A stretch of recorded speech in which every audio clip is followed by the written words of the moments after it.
WCB Podcast, your source for all things Chicago Blackhawks and everything hockey. With your host, let's do it, Jarom, Tanner, and Nolly. It's another edition of the WCB Podcast, a part of the Hockey Podcast Network, presented by DraftKings. It's Jarom, it's Tanner, it's Nolly. What is up, boys? We're getting closer. We're getting closer. We're within a month now. 27 days when this is posted, we are Lucas days away. Ronick days away. Lucas. As we're recording this, we're exactly 28 days away. Adam Boquist days away. Oh yeah, that's right. There we go. Yeah, and so we finished up our division previews last week with the Central. So now it is time to talk Chicago Blackhawks and what to expect from them this season. But first, we do have a little bit of maintenance. A little news that happened since last time we recorded. Some big news, some not so surprising news, and some very surprising news. First off, the Hawks announced that they are going to be retiring another number. And it's the complete opposite of how we thought it was going to go down. Chelios is going to the rafters as number 7 with no Seabrook involved in the ceremony. Yes. Way to go, Chelly. I think it's pretty smart. I mean, they set the rules too for how they're going to start retiring numbers. I think it's a good way to introduce it and also make it special for each player rather than do them at the same time, you know? Because like when you introduce the rules and it's like, okay, well, Chelios meets those qualifications and Seabrook hasn't quite, because it's like 3 years of actual retirement. I'm pulling those up. Oh, they actually came out with like rules? Yeah. So like in order to get your number retired by the Blackhawks, it's something like played 600 games with them. Like if you're in the Hall of Fame, like it's going to happen automatically. Like it's something like along the lines that like one of the main ones is be retired for at least 3 seasons. And since Seabrook's technically just LTIR, that's why he's not involved. Yeah, so Hossa made it to the Hall of Fame while he was still LTIR. Yeah, but this is Hawks rules. So they changed it. No, so after the Hossa, they all. So the Hawks actually follow the rules, is what you're saying. Yeah. So player must be retired for at least 3 years, which doesn't include long-term injury reserve. Minimum of 8 years and 500 games played with the Hawks for skaters. 400 games played with the team for goaltenders. Hockey Hall of Famer or has played at least 1,000 games. 700 for goaltender. Played more games with the Blackhawks than any other team during an NHL career. Among the most prolific Blackhawk at his position, based on ice performance, all-star selection, and major NHL awards. Exhibits strong off-ice character and continues to exhibit. Change the game of hockey. Additional consideration will be given to the members of the Stanley Cup winning teams of the Blackhawks, along with the entire body of work by a player to the organization, which includes time as a broadcaster and ambassador, which I think is interesting. They threw that out there because that makes me wonder if they're going to do something for Pat Foley. Because I know there's been like teams that have put up like a banner with a microphone on there, and somebody said they should retire to 3-3-3. Yeah, that'd be really smart. That'd be really funny. I mean, yeah, I guess by those qualifications, yeah, Chelios is absolutely in then. But like, I don't know. To me, it's like, I don't hate that he's going up there, but like, I don't know. I'm one of the biggest Hossa fans, and like, I don't even know if Hossa should have gone up there because, like, to me, it's like the guys. Like, to me, it should have been just Taze and Kane from this era. Like, personally, like that's probably Keith. Not even Keith to me. Like, it's literally Keith? Like, Keith won 2 Norrises and a Conn Smythe.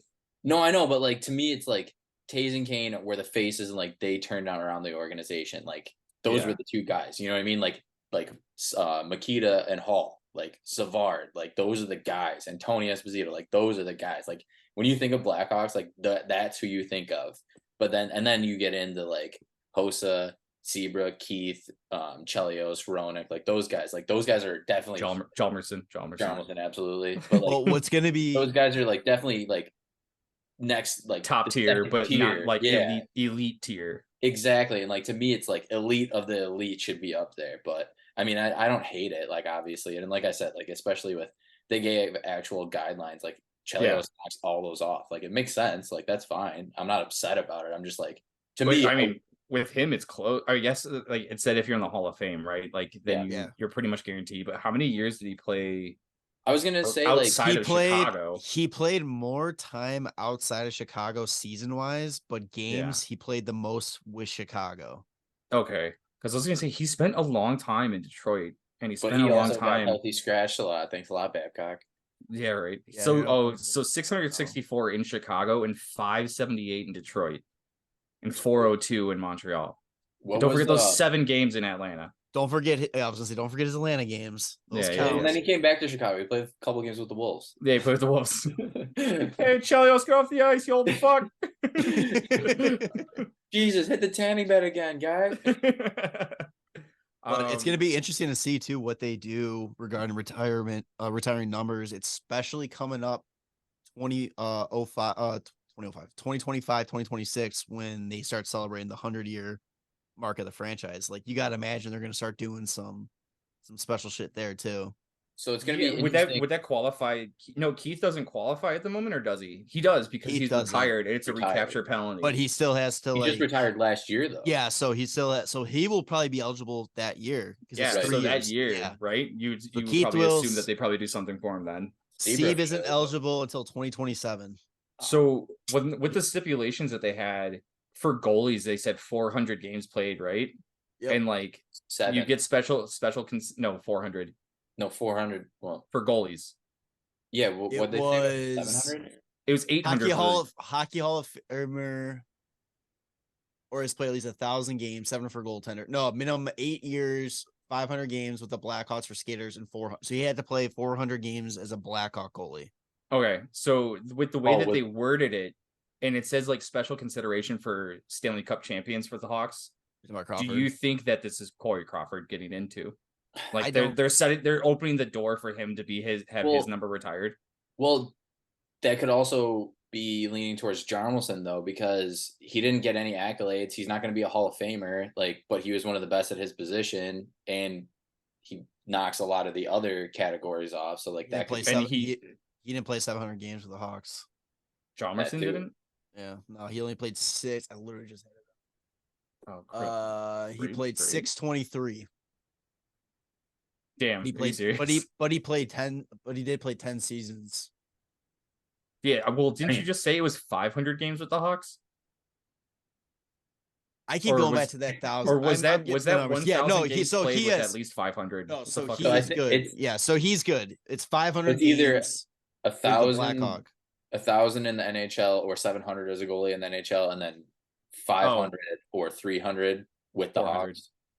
That doesn't make any sense. Like, yeah, it seems like they're just trying to make it more confusing than it has to be. Like, have one set of numbers. Yeah, it's kind of confusing. It's confusing because it's like, who are you trying to make the stipulation for that? Like, they've played over 1,000 games, but less than 500 with the Hawks. Right. It's just like they're making sure that there's guys in that Stanley Cup era that like don't hit the stipulations, that they're going to be like, no, you're good enough to make it up there. Like, is it like Andrew Ladd? I was saying, are we gonna start Ladd hit 1,000 games, but like not 500 with the Hawks, and like majority time spent with the Hawks or something? Like John Madden. What? No. Why not, man? 3-time Stanley Cup champion. Ladd played 1,001 NHL games. Yeah. Did he play 203 with the Blackhawks? Okay, so he didn't play enough with the Hawks. He played more with Atlanta and Winnipeg. Yeah, 429 with Winnipeg and Atlanta. I'm just trying to figure out like who's the guy they're trying to weasel in with these rules, and I think it might be. I think it may. That's what I'm saying. Like, are we gonna start? It might be Crawford. I think it'd be Crawford, and Jarmelson. Yeah, those 3 guys, because those are the guys that aren't going to the Hall of Fame. They didn't get any like personal awards when like I guess Seabrook technically didn't get any personal awards, and he's kind of, on the edge of Hall of Fame. Like, I don't know. He was at least like the assistant captain of the team each year. Right. Steves is a Hall of Famer if Duncan Keith isn't on the team. Like, he's a guaranteed Hall of Famer if there's no Duncan Keith. But then again, I don't know if he has the same career without Duncan Keith. I was just gonna say the same results. Yeah. I was saying like I set men in the way, like, he kind of got like forgotten about. The same thing like how Jarmerson got forgotten about because of Siebes and Keith in front of him. He had 2 above him, right? It's like it's just you can't take any guy out of any of those teams and like win. No. I don't think like there's not a single like out of that grouping like there's just you can't take any of those guys out. I mean, Cristobal Huey, but you'll be no out of like four guys. yeah. You could probably take the backup goalie out, but not like Scott Darling because actually like he was a big reason they won like the Nashville series. But Ray Emery, he was massive in that whole year too. They really is it just me being a fanboy? But do I think that out of all the players that are not the guaranteed, like, you know, the Kane, the Taves, the Keith, the Siebes, like, am I crazy to think that Hjalmarsson to me is the only one that has a case for like that secondary core to even be considered to go up to the Rafters? Over like Sharp? Over Sharp, Hossa? Crawford. Well, Hossa's already up there, so that's already done. I know, but like that's where like I would have put him in the same category though. I would have put Hossa with like Sharp, I'd say Hjalmarsson and Crawford. Sharp would be higher than Hjalmarsson, probably Crawford too. Honestly, he's probably the bottom of those three. Not for insane the reason, then just like, well, I don't know. People hated Crawford, and I still don't get why, but they hated Crawford. But the people see Keith and they think he's a great defenseman, and then they see Hjalmarsson and think he's not that great because he doesn't put up points. But they're good at what they do. Like they have different strengths, and they're good at what they do, and they brought different things to the table. Where it's like, to me, fuck it, put Hjalmarsson up before Duncan Keith because he was the best defenseman in the entire decade. I will keep saying that as much as I can because statistically it is proven that entire decade he was the best defenseman. There's like almost nobody better than him. Like 7 years in a row or some shit like that. Fucking insane. Like he deserves to be up there, but at the same time, like I don't think any of them should be up. Like I said, I think it's just Taves and Kane to me. But yeah, that's where I agree with you. Is like where it makes sense is to have those guys up there. And then once you crack the door open a little bit, like for Hossa, then you're kind of like, but my buddy's also with me. Can you let him come in too? Like, it's like, all right, well, and then he's like, well, this other guy, like, he actually just gave us a ride. Like, is it cool if he comes in as well? It's like, all right, and then you're just getting this whole fucking train going in. But we talked about it when it was announced Hossa's going up. Like, they should really adapt like a Hawks Hall of Fame type of ceremony thing instead of retiring numbers, because theoretically the entire team from those dynasty eras should have some sort of recognition. Right. It's like they do. It's on the Stanley Cup. You know what I'm saying. No, I'm just fucking with you. But yeah, it's like Tanner, you're saying, like, it's like I knew obviously Taves and Kane are going up. I figured Keith at some point is going to go up, and then I thought like that would be it. That's Bedard. In Hossa, it's like you can put any of those guys up now. Like the doors are just open. Where do you stop? Essentially, you know. Are they going to overcompensate to try to like for good PR? Just be like, hey, look at all those good things, and but it could also be bad PR and be like you putting all these guys' names up when they were around for something terrible.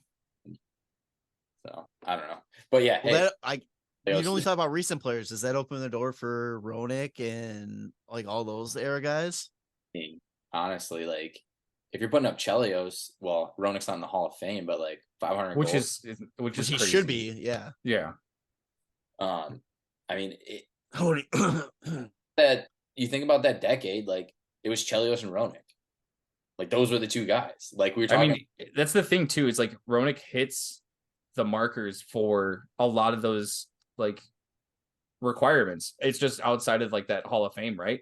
He has played over 1,000 games. He's played most of them with the Hawks, over 500 with the Hawks. Like he has, I mean, arguably he was playing during one of the toughest times to get any kind of personal awards too, right? Like you got Mario and Gretzky just going at it, and then Jágr just shows up, and it's just those three guys for what 20 something years. Yeah, I mean he's had multiple All-Star games. Mm-hmm. Yeah, it's gonna be the 500 goal marker is like a huge milestone too. Like that's not something that's comes pretty fucking easy to anybody. No, and then you got Amante, 627 games, 268 goals, 273 with the Hawks. I knew you were gonna say. I said it earlier. He's not like he wouldn't be like considered. Yeah, Why? Like, but that's just. But I'm just curious though, because his numbers with the Hawks are almost identical to what Roenick's were. Yeah, but Roenick went on and have like his career kept going up. Okay, but if you're talking about retiring for the Blackhawks are gearing it towards what they did with the organization. No, because I don't think he belongs up there either. But I'm saying, like, if you're opening the door for this kind of stuff, what Amante did as a Blackhawk fits the criteria for retiring your number in the Blackhawks. Did he have a great NHL career other than that? No, he didn't. I 100% agree with that. But they added in stuff like outside of just your Hawks career too. Like if you continued on after that, like 1,000 games, if you had personal awards, like all that stuff is accounted too. And he wouldn't. Right.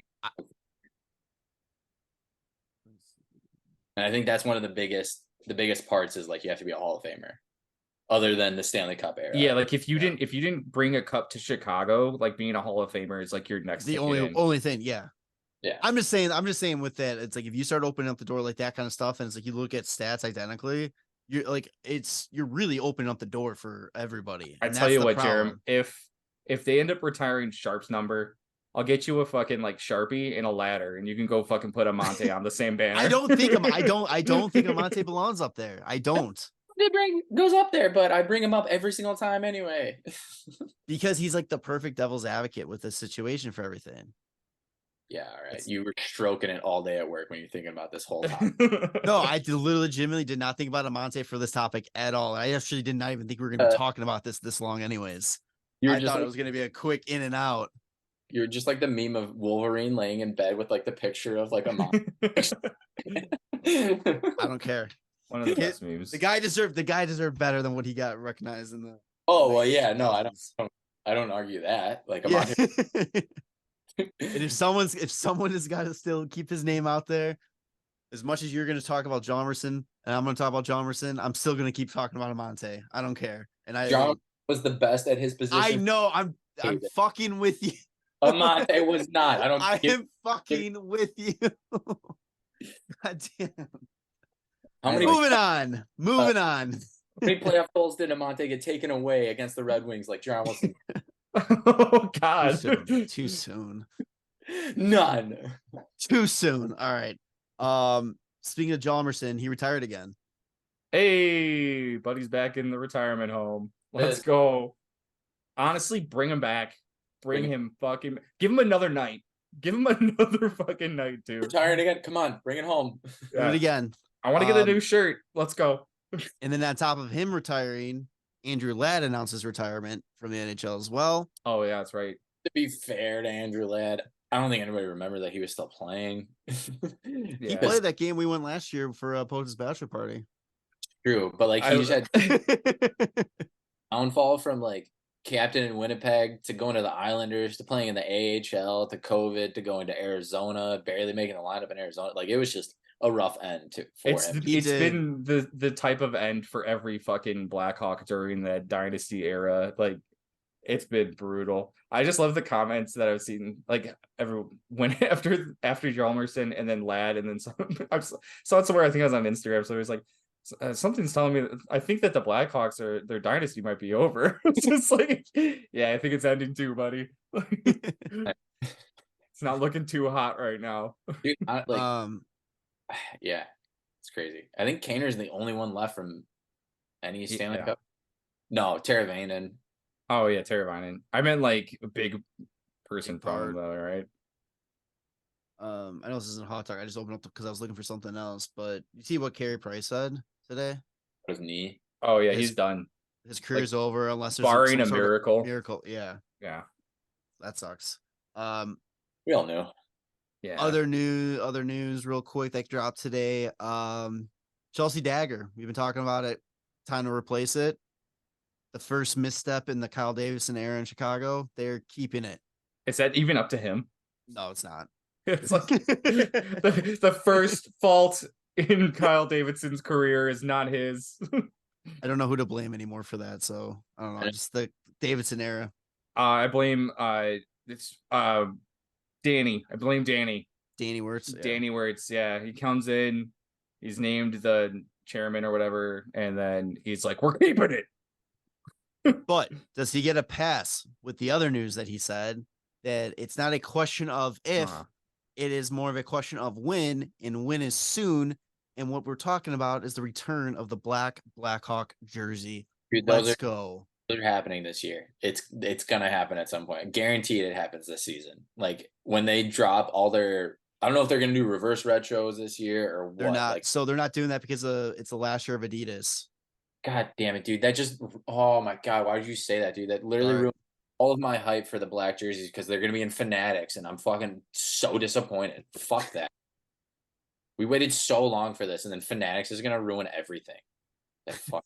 It's going to be an off black, navy blue. Be the Chinese knockoff jerseys. Red. Yeah. The fuck. God damn. Sorry, bud. Screenshot for the thumbnail right there. Hands and face. Where it go? All right. No, this is happy times. All right. Season preview time for the Blackhawks. I don't know if you guys know this, but after last year's disaster, Hawks had some luck. What happened? It wasn't a disaster. It went according to plan. Yeah, it was all according to plan. That is true. The playoffs according to plan. But did you guys know that Connor Bedard's a Chicago Blackhawk? What? Jesus Christ. Gotta take the headphones off for a second. Ow. Sorry to anybody that blew speakers on that. So last year was get hard for Bedard, and the Blackhawks got hard. And they got the hardest. Bedard. They got the hardest. They won Bedard, and we're still hard. Yeah. We've never been harder. Yeah. You know the commercial that says after 4 hours you should see a doctor? Way past that. What happens after 3 months? It's just impressive at that point. At this point, the brain's not working too well. It's okay. So the rebuild is still on, but the direction and picture is more clear about what they're going to go with it. The face of the franchise is clear as fuck. Another great draft from Davidson, bringing in more pieces to get really excited for in the next year or two. What you did there. Bringing in Oliver more pieces. Didn't even think about it, but that's hey, that's where it is. There it is. Korchinski. Yeah, so some additions besides Bedard, Taylor Hall, Corey Perry, Nick Foligno. What's his first name? Danoff or Danto? What? Ryan Donato. Donato. Jesus Christ! Who you were talking about? It's like we did not get Evgeny Dadonov. That's what I thought. I misspelled it on my sheet. Really quick. Yeah. You spell it like you say it, I'm sure. Yeah. Some key subtractions.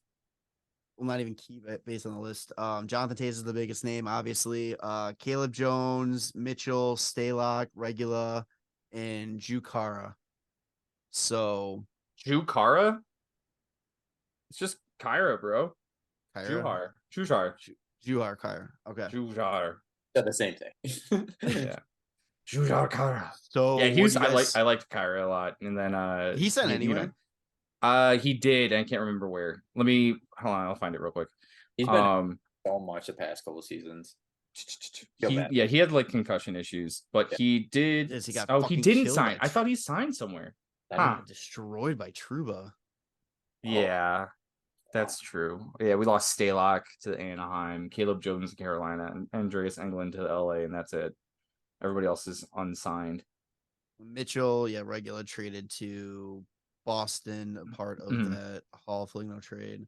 What are you guys feeling about the additions? I know it's kind of hard to really overanalyze who we brought in kind of stuff, but I mean, it's a direction. I mean, we've been talking about it pretty much all off season since everything happened. Everything they've done has been great. Bringing in Perry and Foligno on 1-year deals. that's awesome. You know, like those are two veteran guys. Perry's been there tons of times, obviously, and he's just a fucking piece of shit to play against. So like, why on your team finally? Foligno is just, he was captain in fucking Columbus for so long. Like he's got all of the leadership skills that like this young team needs. And then you add Taylor Hall for 2 years, right? Yeah. Partner him up with Bedard. Like that's fucking amazing. Like another guy that was a first overall pick. And he went through the fucking trenches when he was the first overall pick. He went to Edmonton and then they had fucking 4 more first overall picks after that. Like he knows what it takes in like one of the hardest markets to do it in. So like he can really show Bedard a lot more. I like all the moves that they did, and I liked some of the pieces that they had left over from last year. And I mean, Ryan Donato, like he's a solid player, $2 million. Like I'm not upset at all with that. He's and another big addition that wasn't like a trade or anything, but like Korchinski signed. Like that's great. Adding another like part of the depth going to for the future into the lineup so he can get some minutes. Like I love it. I'm a huge fan of the Taylor Hall thing too, because it's just going to be basically a repeat of 2015 for him, right? Like you're bringing in this generational talent and you get to play on their wing. Yep. Like what didn't work well with McDavid, see if you can change it up and figure it out with Bedard. Well, it's not even like it didn't work well with McDavid. Like they just didn't give him enough time. Yeah. Like then they were like, we need defense. Let's trade him 1-for-1. Fucking Adam Larson. And McDavid got hurt. Yeah, that's true too. Oh man. And you had Yakupov on that line too, so like you're destined to fail, even with him. Like, oh my god, yeah. But let's see, 2015, 2016, Taylor Hall had 65 points in 82 games. Whew. Wasn't terrible. I mean, they were obviously bad. They had fucking 3 straight first overall picks. Like they weren't a team. How old is Taylor Hall again? He's 19. No, he's fucking 31. So I mean, he's still he's still playing to prove that he can be in this league, and he's playing for another contract. I mean, you know, it's 2 years, but he's got a lot to lose here. So it's like, you know, he's going to be. What was he on the third line in Boston last season? Is that what was going on? I think so. Because he was only getting 15, like just under 16 minutes a game. Yeah, dude, like, they're just so deep last season. Like, yeah, he was, and that's why they were so fucking good. I mean, you have Taylor Hall on your third line. Like, that's right. They had like Marchand on the first. I don't know who's on the second. Was DeBrusk on the second? No, because he was on the first. I think it was Pasta. Was Pasta on the left though? Oh, I don't know. Right. But then they brought in Tyler Bertuzzi, so like he wasn't playing fucking top 6 probably in like the playoffs. No, he wasn't. But like, yeah, I don't know. Like I love adding him, and like you said, something to prove. If you want to get the best luck at the first overall pick again next year, like, hey, there we go. Yeah. But like Jeremy, like you were saying, like he's got something to prove, kind of, because like when just before COVID happened, he signed that huge 1-year deal with Buffalo. It didn't pan out, so like he took a discount to go to Boston to be on that team because they were so deep. He took the discount to stay there. And like, it's just, I know going into, you know, signing with Boston, he said like, oh, I've made tons of money and stuff like that. But like, to be able to keep playing, like he's only got 2 years left. Like there's not many teams like knocking on the door for him. So like he still does kind of have something to prove. And if Bedard after the second year, like why wouldn't the Hawks keep him for another 2 years, say, or like a cheaper deal probably, because there's not gonna be much offers, honestly. Unless he like really plays well with Bedard and shows teams that like what if he gets back to that fucking heart level, like taking New Jersey to the playoffs kind of shit. His one truly good year. Like like he can hit something like that and then like it really get his trade value up there. Like, but most teams can be like, well, that's because you're playing with fucking Connor Bedard. Yeah, but I mean, most playoff teams probably have somebody around that level.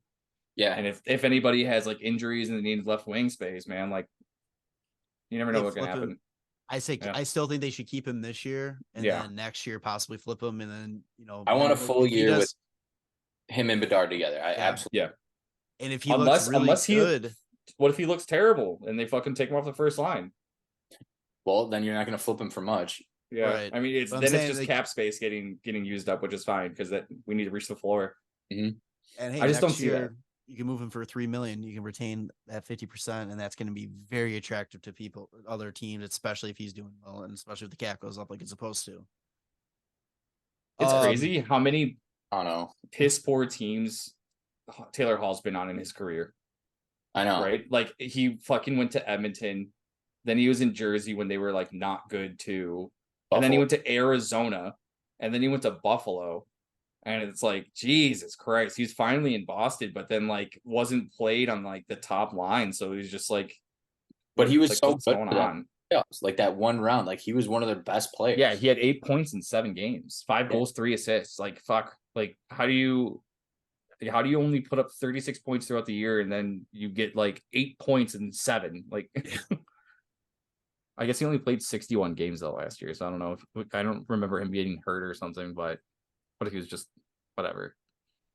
Yeah, I can't remember if he was hurt or just a health bound. I'm excited for that. I'm excited for, again, probably the revolving door of like prospect defensemen getting in and getting minutes. Like right now they have like Vlasic listed, and like I can't wait to see if he is going to stay on the squad or not. But like other things, like on Daily Faceoff, they have Wyatt Kaiser instead.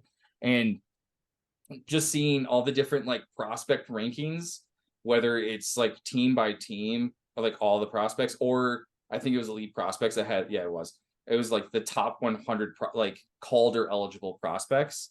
And in the top 100, they had Wyatt Kaiser instead of like Ethan Del Mastro and like Vlasic, or just like guys that like personally we've been higher on. And I'm just like, I wonder, like, is there something I'm missing? Because like I haven't heard a bunch of hype, at least through the Hawks, about Kaiser, but like I know he was playing college, so I liked what I saw with him last year.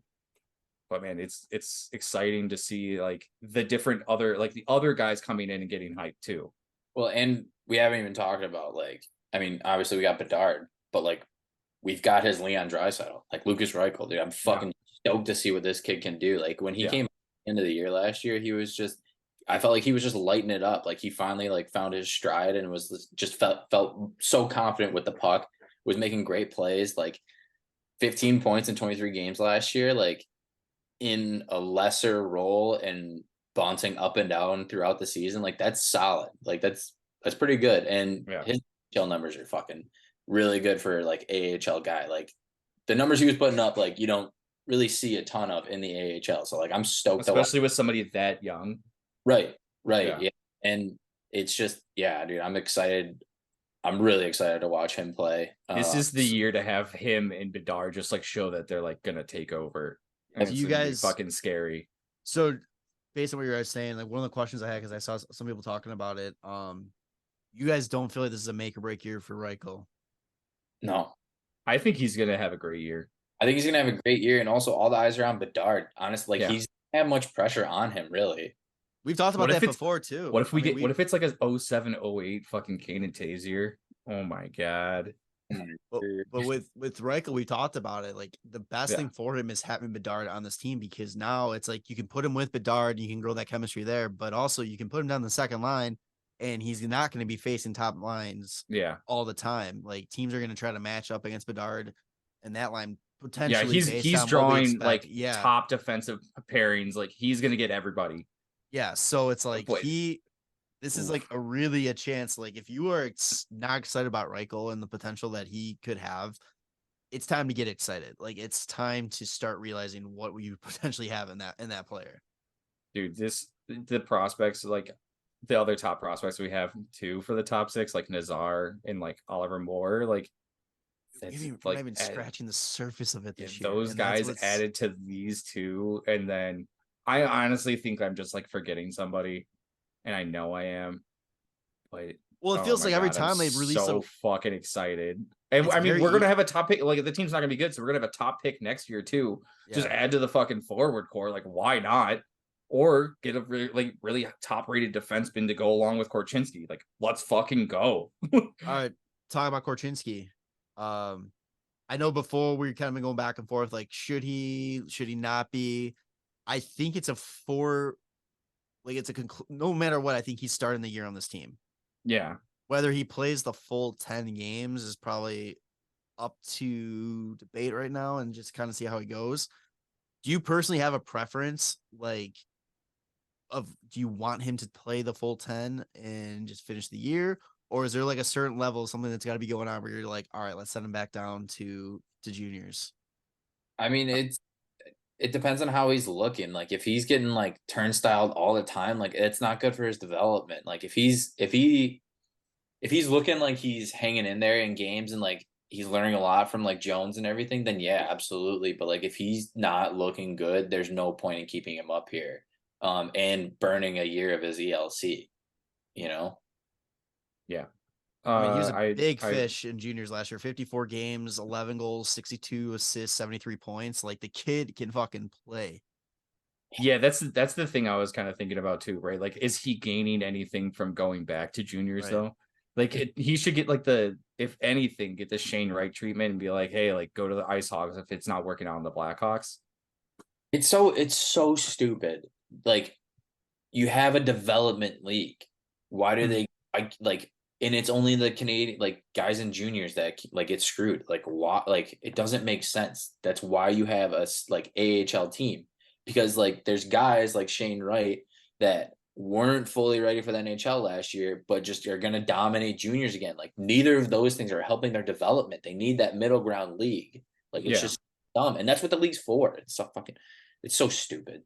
Yeah, I fucking agree. And the other thing that I can see with at least Korchinski too is like obviously I think Seth Jones gets first line power play still, but that second line power play is wide open for him to be the fucking quarterback of.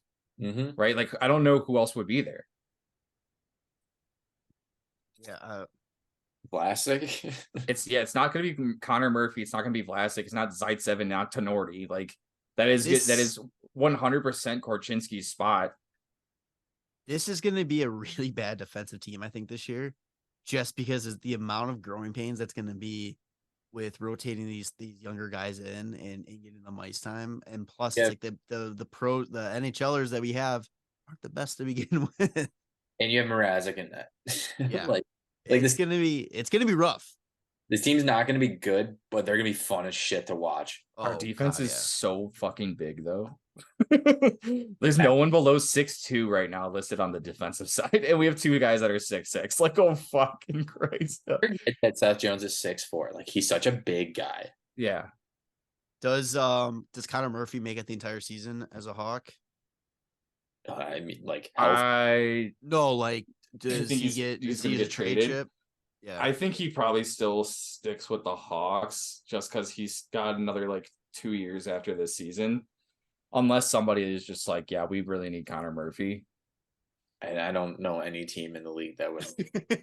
Yeah, maybe I don't know. Like it really depends on if some team does like really well or something. Like I just don't see it. Or I mean, Carolina's gonna come calling and be like, "What D are available? Like, need more D." Yeah, fucking right. Thanos over there just collecting all the defensemen. No,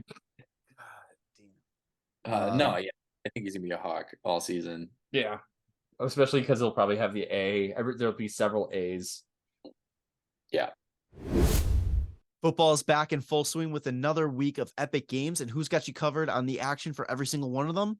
DraftKings Sportsbook, an official sports betting partner of the NFL. New customers can bet just $5 on football and get $200 instantly in bonus bets. Nobody's missing out on the action this season. All DraftKings customers can take advantage of 2 new offers every game day this September. Get in on the NFL Week 2 action with DraftKings Sportsbook. Download the app now and use code THPN to sign up. New customers can bet just $5 and take home $200 instantly in bonus bets. Only on DraftKings Sportsbook with code THPN. The crown is yours. Gambler problem, call 1-800-GAMBLER. Visit www.1800gambler.net. In New York, call 877-8-HOPE-NY or text HOPE-NY 4673369. In Connecticut, help is available for problem gambling. Call 888-789-7777 or visit ccpg.org. Please pay responsibly on behalf of Boot Hill Casino and Resort, Kansas City. 21 plus age varies by jurisdiction, void in Ontario. See sportsbook.draftkings.com/football terms for eligibility, terms, and responsible gaming resources. Bonus bets expire 7 days after Insurance eligibility and deposit restrictions apply. We're not having to see first time. Well, technically not in a long time. We didn't have Taze that whole season. Oh yeah, but still, like we knew who the captain was. Yeah. I feel like it's kind of. I think we know who the captain is now. Yeah, it's just not official yet. I feel Seth like Jones. Yeah. I feel like it's been like the past couple of seasons though, like where it's like, I don't know, it just feels like Taze is like, he's still here, he's still our captain, he's just like not playing currently. Like he just goes to get lunch pretty often. He's not really in the office as much as he used to be. Yeah. I fucking miss like prime Jonathan Taze, man. He's so good. I really hope he can come back. I don't know how his year off is going to work, but I hope it does. And we get at least one more season of seeing him playing at his full capabilities. Just, I miss it so much. Tanner, did you say you had the CapFriendly lines up? Yeah, I got all the fucking lines, man. So what do you want to know? You want to know the first line? It's right now they have it listed as Hall, Bedard, and Radish. But on daily faceoff, which I kind of like this line a little bit better, is Hall, Bedard, and Reichel. Reichel's he's been playing left wing though, so I don't know how that's if the switch will be fine for him. But having those three on the line, I think would be better than having Radish. I've talked about it. I like Radish there more. I do too. He's definitely the guy that kind of just is in front of the net, right? Like puts it away.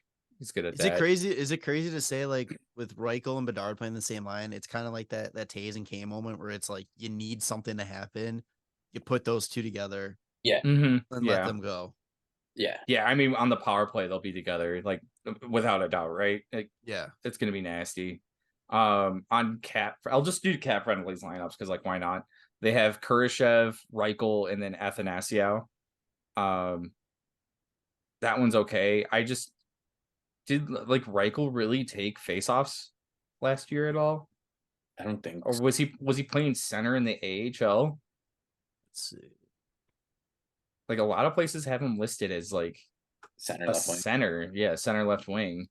So it's like they don't go into like I don't know where his faceoffs come into play here.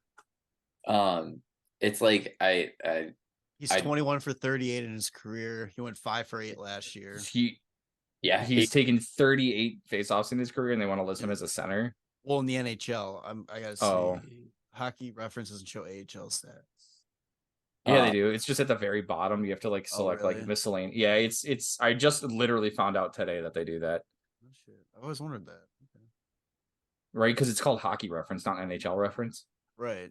Fuck. I honestly don't remember where I found it. It was on my phone, so. So like I like I said, I like Radish up with Bedard and Hall a little more. Then you look at like Kurashev, Reichel, and Athanasiou, and it's like Reichel doesn't have much help there. No, he doesn't. Yeah, that's the problem. Right. But what I was thinking instead of Reichel in the center, also I found it, his AHL stats, it doesn't show faceoffs. Yeah, I just found it too. Instead of Reichel at center there, though, put him on the left with Athanasiou on the right, and then Tyler Johnson in the middle. Yeah, I like that. I like that a lot more. Yeah. Don't put Kurashev on the second line, please. Yeah, Kurashev, I honestly, if he can be consistent and be like good enough, then yeah, bump him up. But like he's been always just like third liner. Also, what about a third line of instead of Johnson, you flip Kurashev and him, and you have Kurashev, Dickinson, Donato. Like that sounds a lot better of a third line to me. Yeah, that sounds good. I like that too. Other than that, though, I would almost would rather have Cole Gutman there too. Unless they just center and Dickinson at center. That would be the only thing. Dickinson would be a good center on the second line too. Yeah, true. He looks so much bigger than he is. He's only 6'2", but he's got like a huge wingspan. And he's fast. He's fucking fast, man. I feel like they want Reichel in that 2C spot because going forward, I'm sure they want the depth of Bedard, Reichel down the middle. Well, I mean, Nazar and Moore are both centers too, but Moore I can see getting moved to the wing just because he's fast as fuck and just gonna be like, hey man, fly. But the other thing that his prospect like page is saying that he's like a Dylan Larkin, like a two-way kind of center. So I kind of would actually, now that I'm reconsidering that, I'd rather have the two-way center just flying up and down the ice, like joining the offense and being the first one back on defense, right? Like, I love how that was just one like long sentence to go from one idea to flip right back over. Yeah. I know Nazar is like the more explosive offensive kind of guy. So like maybe having him on the wing, it'd be pretty nasty. Fuck. I don't know. It's gonna be it's gonna be fun, man. They're gonna be great. I love it. Plus, you got Kachuk and Blackwell, like that aren't even on the roster right now. Like those are right. Blackwell, Joey Anderson. You got the a craziest bunch of thing guys about Kachuk is the fact that he turned it up so much after the trade deadline when he was actually getting more minutes. And I was like, oh, like this is the guy that we really got like in the Hagel trade. Like Taylor Radish has been playing great, and like Kachuk showed like, hey, I'm a huge part of that trade too. Like we were picked in the second round the same year. Like it's pretty great. I'm all about I also think Holton Dock is going to get a big look this spring. He'll probably get training camp, but I don't think minutes. Yeah, I don't think he's going to make the team, but I wouldn't be surprised in preseason we see a lot of him playing like top 6 minutes. Oh yeah. Because I'm sure, like, if anything, like if they're going to be high on him at all, I don't know how high they are on him, but I've heard people say that getting him bottom 6 minutes versus like top 6 minutes in the AHL, like it's a growing year. Yeah, we have so many guys, like even Reese Johnson. Like I fucking love Reese Johnson. Like having him on the third or fourth line instead of Colton Dock, I think makes way more sense. And then they still have Mackenzie Entwistle, who is another guy that you can just put in there. Like, I don't know. He's very non-existent to me when he's on the ice. Just keep him as forgotten. If I don't see him again in the NHL or the Blackhawks, at least I'd be fine.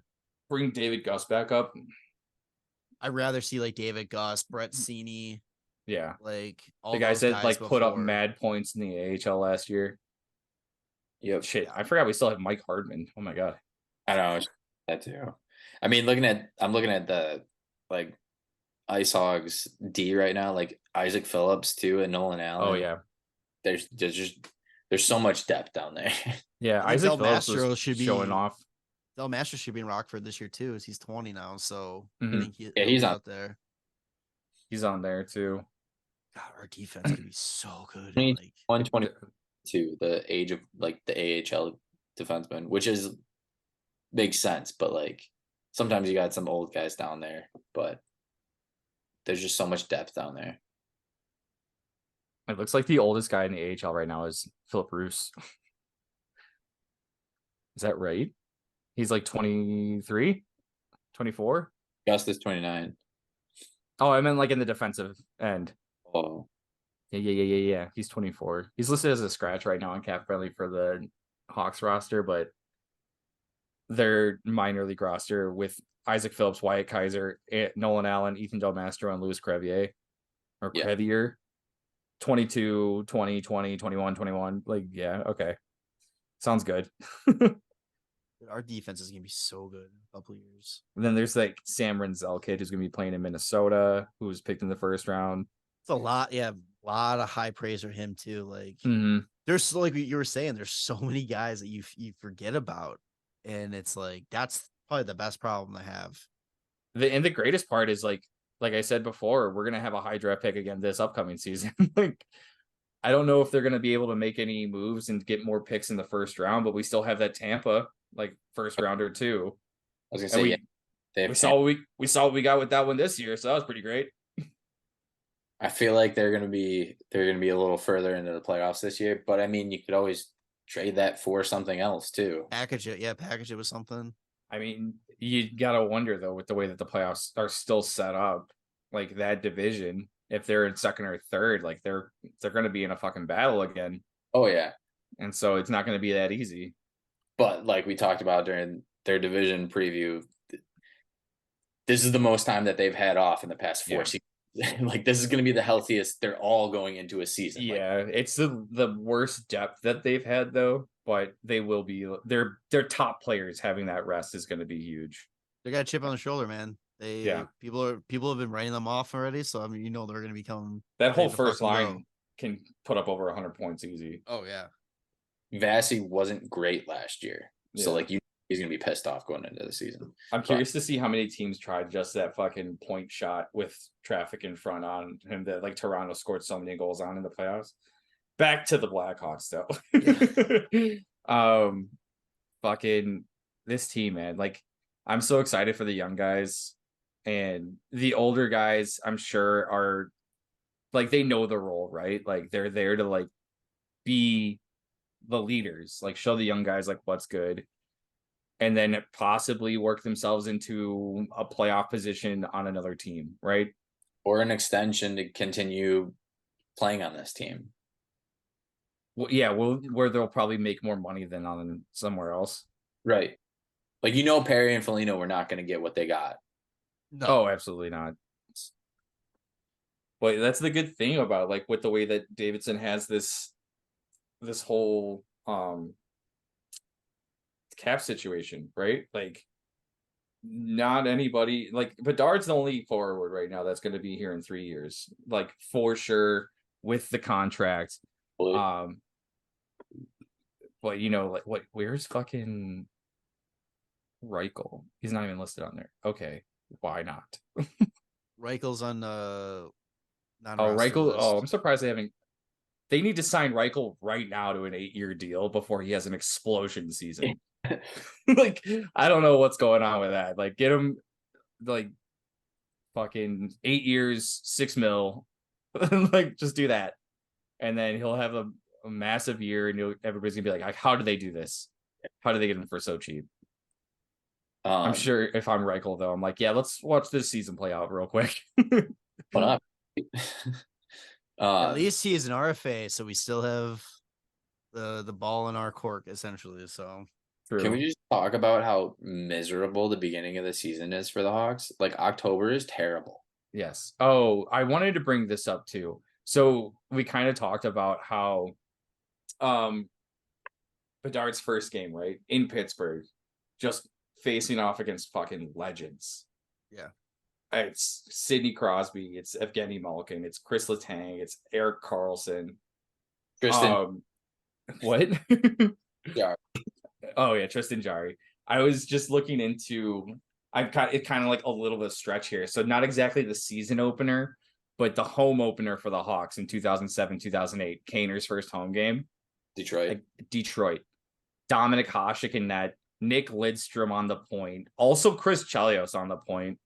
But fucking Pavel Datsyuk, Henrik Zetterberg, like just these absolute legends going against him.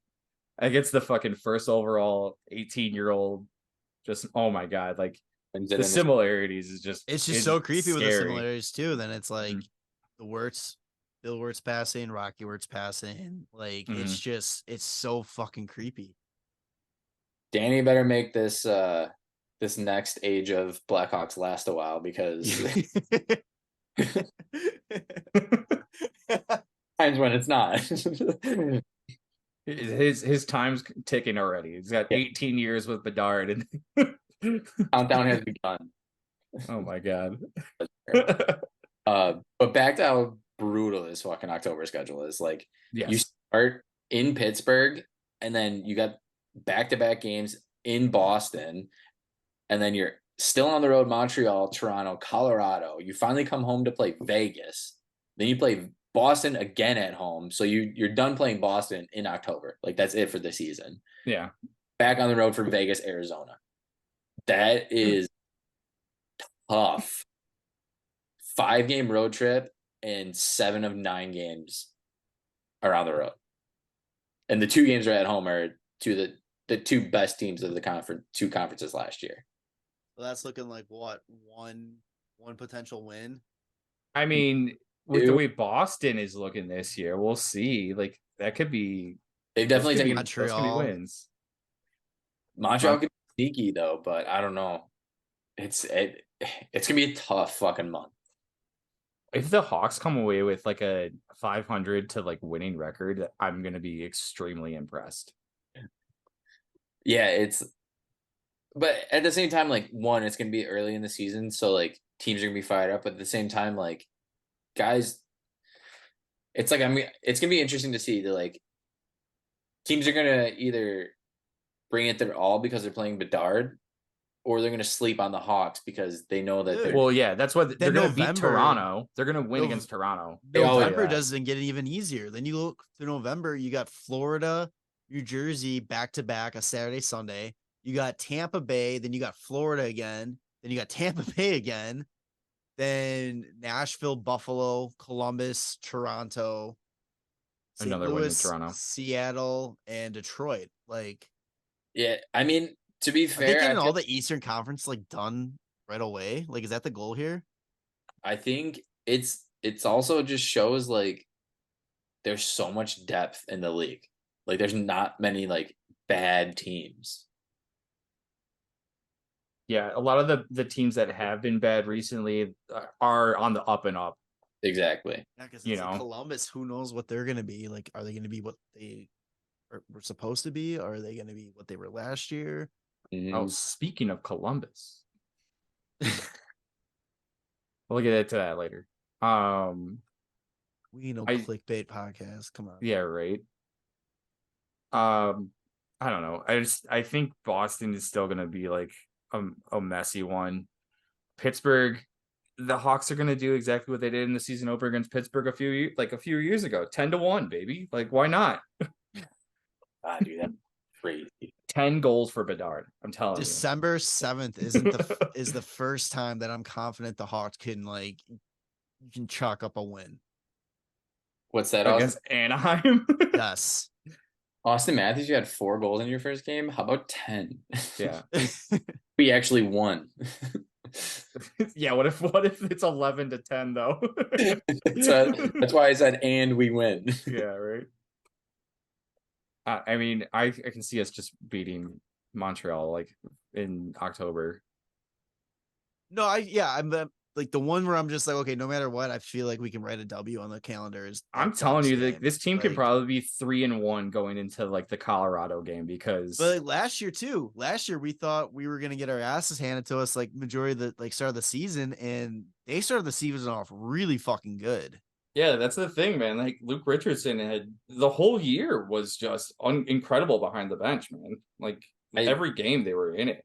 I don't know why, but like I completely forgot like Richardson was like behind the bench, and like I just got all excited again because like he just did so well last year, and like he did so well with the young players. Like having Bedard with him is just makes me so happy. Even just like off the top of my head, like that Seattle game where they scored like 5 goals right away. Like the Hawks only lost that game like 8-5. Like it's insane. Like they were coming back. Yep. Like it's great coaching that he has. Yes, you brought that up. One thing I kind of was wondering is like, he's a young coach, newer head coach in the NHL. Do you think he's gonna have the sense to and the power to actually be like, Bedard, you gotta sit, or do you think he's gonna feel the pressure to play Bedard because he's Bedard? I don't think he's gonna have to feel pressure. I think he's just gonna play him because that's what anybody would do, especially with this team. Like, I don't know. If he's struggling a bit, the ice, does he have the sense? I know, but I'm just saying, like, do you think? Because I know some coaches are going to be like superstar player, no matter what he's got to play. When that might not help great for the mental part of it. Like, do you think if Bedard is really fucking struggling, that he's going to either be able to send him back to Regina? I don't know, 9 games. Does it make sense? To Regina. Does it make sense what I'm trying to say? Yeah, try not let him get into his head the whole season because you feel like you need to play him. And if he has to sit, he has to sit to kind of get out of that. But I feel like for guys like Bedard, Crosby, McDavid, like that's the like McDavid, Crosby, like that's where Bedard is right now. Like that's where his potential is, being that kind of guy. And those kind of guys that when they're struggling, you kind of need to put them out more. Because just who they are. Sitting them actually is worse, I feel like, for their mental health, because they're like, I need to be the best and I need to be out there and doing everything right now. And like, so I don't know. It's not going to be an easy thing. Like people are like, oh, it's so easy to coach like McDavid because like you just let him go and do his thing. But at the same time, like when he was young, like Bedard's age now, like you do need to do a good job of like training him to like try and not be in his head too much and stuff like that. Like, so yeah.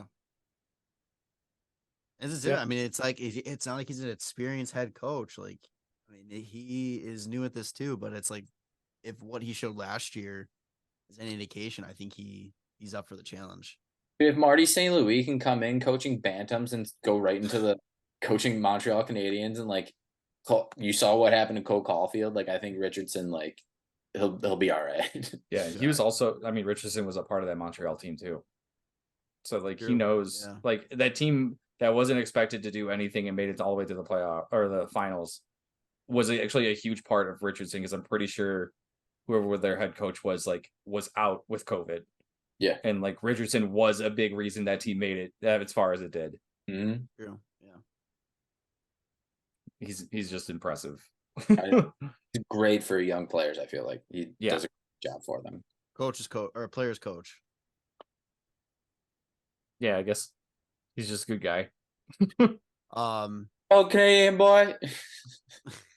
Jesus Christ. All right, what else do you guys want to talk about with the team? Well, you said bets or whatever, right? Yeah, as I say, that's the last thing I have to talk about. For goalies, Peter Mrazek, if he plays decently enough, he's in his last year of his contract. He might be a good backup option for a team at the deadline. As long as he's healthy, right? And like that's the thing, that he'll probably get injured during the season. So maybe we see Comesso a couple times this year too. Or Jackson Stauber comes back up and decides to keep just winning games out of nowhere. Like I'm excited to kind of see like that rotation of goalies going on again.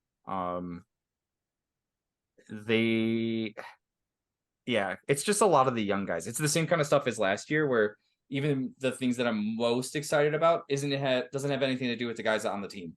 It's the prospects, right? Like the guys that are in college, like following Nazar, like that he's going to actually be able to play this year. Seeing Oliver Moore, like playing in Minnesota, like Rinzel's going to be on there. Like, who else? Like, just following along, like with the whole draft lottery, like those prospects, like how we did for Bedard. It's not going to be as like intense, but like if there's going to be like a good top 5 again, like seeing like what are the possibilities of the Hawks getting like another winger, like if we get the top pick, like is it going to be that Macklin Celebrini kid? Like, to be sick. It's gonna probably be like World Junior time when you kind of start really focusing in on. Oh, even seeing the World Junior rosters and seeing who's representing the teams that are on the Hawks or in the system, you know, like it's gonna be pretty fucking awesome. A lot of fucking exciting things come for this team. Like all the prospect pages keep saying the Hawks have top 5 prospects, and we went from literally like 20s to top 5 in 2 seasons thanks to Davidson.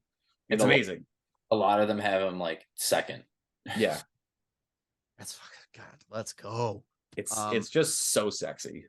All right, so I looked up just a few betting options for the Hawks and more specifically Bedard throughout the year. All these odds are via DraftKings. Use promo code THPN for some special deals on there. So the first one I looked up was the Hawks overall points. It is set at 71.5. Odds are both set at -115. What are you guys feeling, over or under? 71.5 for points. So 12 points more than what they had last year. I don't know about that. I'm still hitting the under on that one. Yeah, probably. Because if anything, like I would say like some other teams that are towards the bottom, like Arizona, Columbus, not Montreal, but like Detroit, like those kinds of teams, like they're going to probably get a few more points than they did last year. I don't see the Hawks getting 12 more points though, like 6 more wins, really? I don't know about that. That's the thing, like where you're going to find those 6 wins at. Yeah. Yeah, no, yeah, under. All right. Unless they're pushing more OT losses, I don't know. Let's see. I see the Hawks still sitting around like 25 wins next year. Team futures. So they have. I'm just curious now. Regular season points. These aren't even in order. Fuck this. Never mind. Okay. Connor Bedard. Bedard watch. Goals. They have him at 30.5. The over is at minus 120. The under is at 110. Give me that over, baby. Yeah. It's hard not to take the over, right? Like, who else on this team's going to be fucking shooting?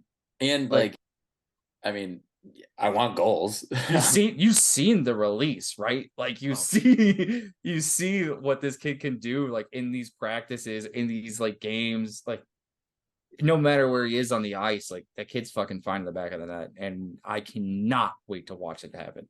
He's gonna come into the league and have one of the best releases in the league. Mm. I can't, dude. Oh my god, Tristan Jarry, dude, look out! You are the test dummy. Just gonna be fucking putting the league on watch, like shift 1. All right. Well, I'm gonna skip over the points. We'll go back to that one, but you'll go 5-hole and top shelf at the same time. Look out! So first down through the legs. Connor Bedard's first goal against what team? The odds Pittsburgh. right now: Pittsburgh plus 195, Boston plus 275, Montreal plus 450, Toronto plus 750, Colorado and Vegas are plus 1100, Arizona 4500, Florida 5000, New Jersey 7500. The rest of the league is 15,000. What was that Arizona one? 4500. No, wait. No, Montreal. What was the Montreal one? Montreal 450. Dude. That's what, third game of the season? Yeah. It might not be a bad one. That's actually like really not bad. Like if they up the first 2 games and then they go out and just light it up against Montreal, plus 450, solid. But I mean, what, plus 195 you said against Pittsburgh? Yeah. I mean, it's all good money. I mean, not like good money, but it's like, it's all plus a little bit. For probably what everybody is assuming is going to happen. It's first shift, bud. Like it's gonna. That should be like a little parlay, like custom parlay. What game, what shift, what shot of that shit? Like, I'm gonna say how many shots. Yeah. So back to points. They have him at 69.5. The over is minus 110. The under is 120. Over. He's at least in the 70s. He's getting 90 plus. I'm not kidding. ESPN, baby. And then obviously he's Connor McDavid would have hit 90 plus had he not only played half a season, like with Taylor Hall. Yeah, exactly. With Taylor Hall and no one else. Like, could he hit 100? He can. That's what I'm saying. I'm not kidding. He's gonna get real fucking close to 100. He's probably gonna get over 100.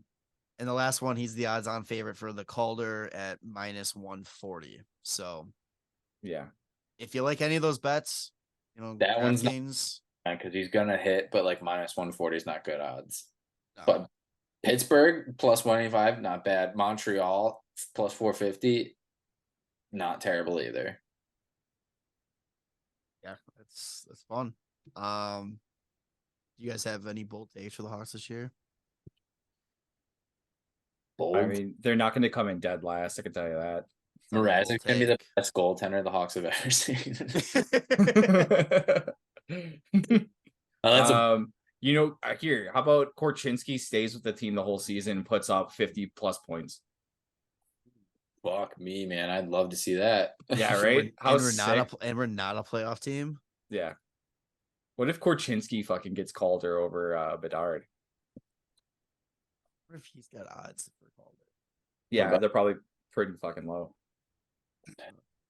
What about?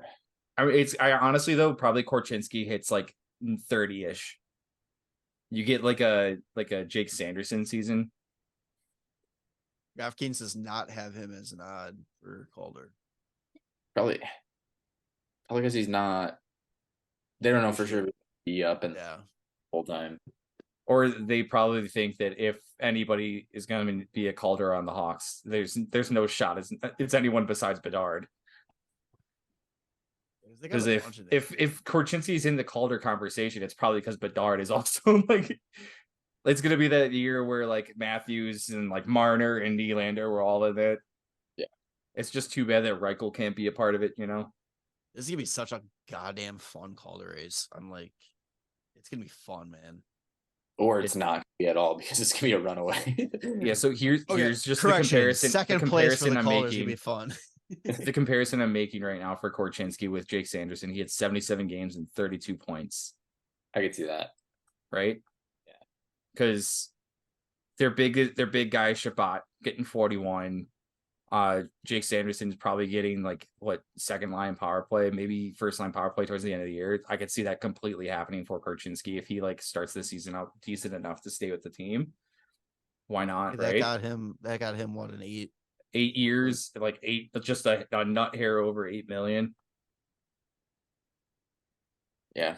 Well, also having 2 defensemen at basically $17 million doesn't sound great, but whatever. All right, cap's gonna go up. True. I just keep thinking like everybody's like, oh, the cap's going up, and then like it doesn't go up. Yeah, how awful would that be? Well, how good of a position would the Hawks be in though too? Well, I saw something I was gonna send to our group chat and I forgot to, but it was showing like sponsorship dollars for the major US sports. NHL is just barely beating the MLS right now. Yeah, but I mean, they just got fucking messy. Of course, they're gonna be fucking raking everything in. Oh yeah, like the amount of sales that happened since Messi signed in Miami. Miami's like, they're like, I forget what their revenue went up like 200% or something like that. Like in something insane like that. Like just that team alone is making the MLS like numbers jump high. But I don't know. It's just. That's hockey though, like it's never gonna hockey, baby. It's never gonna be any higher than it is, which sucks, but it's not, especially with all the fucking stupid blackouts, like all these, there's just so many restrictions that make it harder for hockey to grow. It's just, yeah, it's so frustrating because it's like they have all the reason to move up. They have the talent, they have the players and all that kind of stuff. The product is good and all that. And it's like they can't do it. This is arguably like the best hockey's ever been. You could definitely argue that it's the deepest. It's got the most talent, like where the game's skill level is just through the roof. But like we see alone every year around January, February, we're like, there's a stadium series game going on this weekend. Like, they don't fucking market. They're terrible at market. Their PR firm is fucking terrible. They need to reamp that. Yeah, like 100%. Between the blackouts and their marketing, it's just like you're never gonna grow. And also, you don't market the right fucking players. Like, here comes Bedard, major market, fucking great time zone to be in. That hurts too, having fucking McDavid in the Western. Yeah, like that doesn't help. But I don't know. It helps too that. Hopefully, if they're smart, there's so many American players right now. Force the McDavid trade to LA, just like Gretzky. He's gotta go east. No, he's gotta go east. He can't go. Well, you just gotta grow the game in America again. Yeah. Just have him skip a stage and go right to New York. Yeah. Oh man, Jesus Christ. And the 2 guys that were fighting for the Rookie of the Year. Yeah, right. Calder nominees of 2015. Last thing that I got, just because you brought up the blackouts, is it insane that we're less than a month from the start of the season and there's a good chunk of the teams that don't know where their games are going to be broadcast? Yeah, I forgot about that, and that shit's fucking nuts. And I mean, it's not just the NHL that's dealing with it, but basically anybody in the southern market, you're just not gonna be able to see games. That's fucking crazy that they just have no clue. Hey, you have a deal with ESPN and you have all your games on ESPN Plus. Don't black them out, and everybody will pay ESPN to use your service that you're getting paid to use, and you won't have this issue of all these fucking hometown teams not be able to watch their games. If they got rid of blackouts, I'd be able to cut cable, and I would be so happy. That's the only reason I still pay for cable, so I can watch the Hawks. They're losing out on so much money because there's people that don't do that, because they say fuck cable and they illegally stream it. Like, yeah, that's true.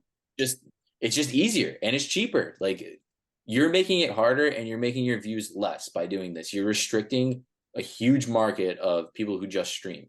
Like, it's just insane to me. There's so many things about this league that I could just rant on and on about, and like this is one of them. The cap situation is one of them. That's why we have to next time we have a little downtime, we got to do a let's fix the NHL episode. Oh my god, dude! Just do it next week. Hard series. You're not here next week. That's right. That's fine. Just do it next week. All right, you guys got anything else? I'm gonna wrap this up. Columbus. Issues, non-issues. That's it. That's all it is. I mean, how stupid. Until like a big name source says something about it, like being legit. Fucking don't even like. It just sounds like Babcock wanted to get to know his players better, and the story got spun out of control with just the Babcock hate. Babcock's old. He can't look at a phone. He's one of those old just people. like, he just wanted to see a picture of my family. Apparently, he did the same thing when he first got to Toronto, and he's really talking about that. And like, it's just like guys feel a little uncomfortable like doing that, especially like on the spot. But like, it's funny that like that came out and immediately everybody's like, God, dude, Babcock sucks. It's like just because including us. Yeah, it's like, is he up to some shit again? Well, it's the way that it was spun, right? Like, right, and like it's just like he wants to rifle through players' phones and see their photos. It's like, that's not the case at all. It's not at all. Yeah. So if you're really going to die on that, like, fumble the bag for the beautiful setup you have with the league, your relationship with the league, and you're willing to throw that away for fucking Babcock, like, come on. I know it is nothing. It's their big podcast and all that kind of stuff, but it's like, that's a really fucking weird hill to like, yeah, put everything, especially Biz, who's got TNT and all that kind of stuff too. It's like, that's a really fucking weird hill to die on. Yeah, for Babcock and the huge market of Columbus, Ohio. Yeah. More out. Never mind, I'm not gonna say. Watch him bring Columbus together and like as a team with this, and then they come out firing.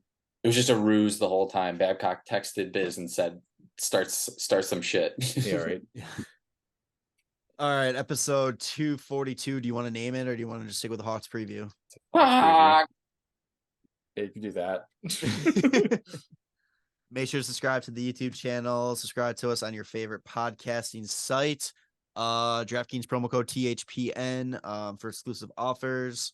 And yeah, social media, WCB Podcast, WCBpodcast.com. Yeah, we'll see you on the next one. All right. Love you, boys. Bye. Thanks for listening to the WCB Podcast. Be sure to subscribe wherever you heard this podcast.